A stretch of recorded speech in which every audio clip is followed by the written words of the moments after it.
I've had to jumpstart my Honda Odyssey about 3 times in the past couple of weeks, and sometimes it seems like there's a little hesitation and not enough power to start the engine. It's usually at this point when I decide it's time to change the battery. And in this video I'll show you how to do it step by step in my 2004 Honda Odyssey. But definitely stay till the end because there are 2 things you still need to do after the battery is replaced. So here with the battery, I'll need to disconnect the positive and the negative terminals, as well as remove the battery strap starting with the nut here on the front brace. A socket wrench works well with this job, and on this Honda Odyssey, a 10mm socket will work for everything. First, loosen the nut on the front brace with the socket, but don't take it all the way off yet.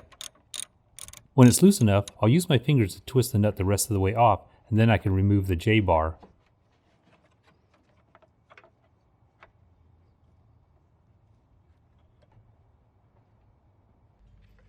On the back of the clamp, slightly loosen the nut until the rear J-bar can come out. But please take a look at how it's attached down below before completely removing it.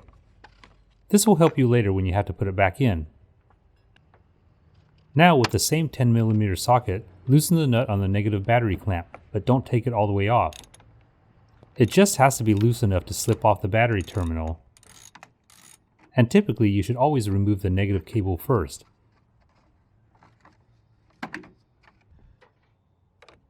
Now let's do the same on the positive side. Just loosen the nut on the battery clamp to a point where the cable can be slipped off the positive terminal. And you probably already know this, but red is always the positive side. Now with everything disconnected, the battery can be lifted out. If you've never done this before, just be aware that a car battery is pretty heavy and you should use 2 hands to pull it out. I had to push a few cables out of the way, but otherwise it should lift straight out.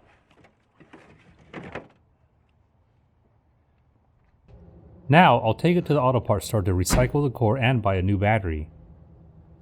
So here's my new battery from AutoZone I bought just down the street, and it's ready to be installed. But before installation, I suggest using a wire scrubber or sandpaper to clear away any corrosion on the insides of both battery clamps. This will help ensure that the cables have good contact. The guy at AutoZone also recommended using some battery grease, but I've actually never used that in any car I've owned, so I didn't buy any.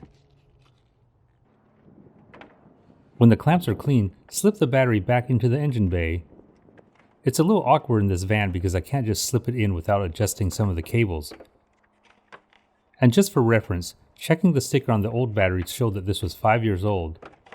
I've had batteries that lasted longer than this, but I could tell that this one was dying and I didn't want to get stuck somewhere with a car that won't start.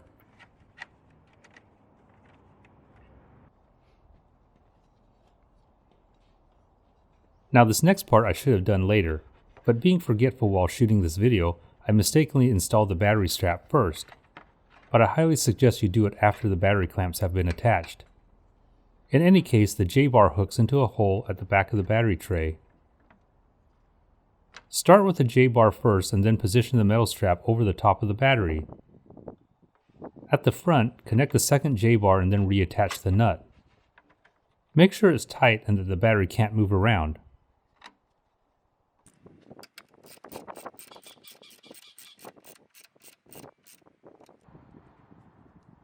Now remove the plastic cap on the positive battery terminal and slide the corresponding power cable over it. When reinstalling, always connect the positive cable first. Now just tighten the battery clamp and check to see that it won't slide off. Once that's done, connect the negative battery cable to the negative terminal. Don't be alarmed if you see a small spark when it makes contact with the battery. That's pretty normal, but try to do it in one motion to reduce the sparking. And here's why I should have put the battery strap on later. It's actually in the way of my socket.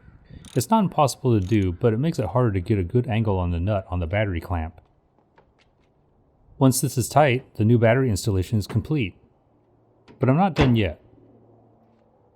Remember, there are 2 things I still need to do in this Honda and in pretty much any Honda after having a dead battery or replacing a battery.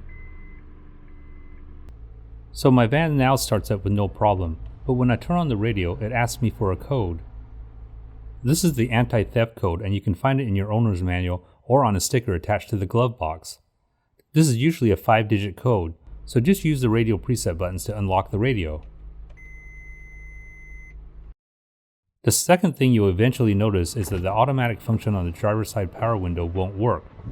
If I push it down all the way, it only rolls down while I push the button.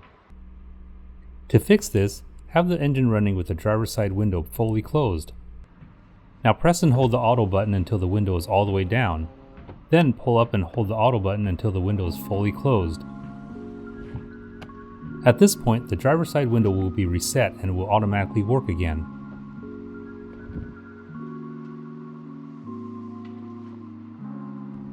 If this video was helpful, please give me a thumbs up and hit the subscribe button to stay up to date on all my weekly videos.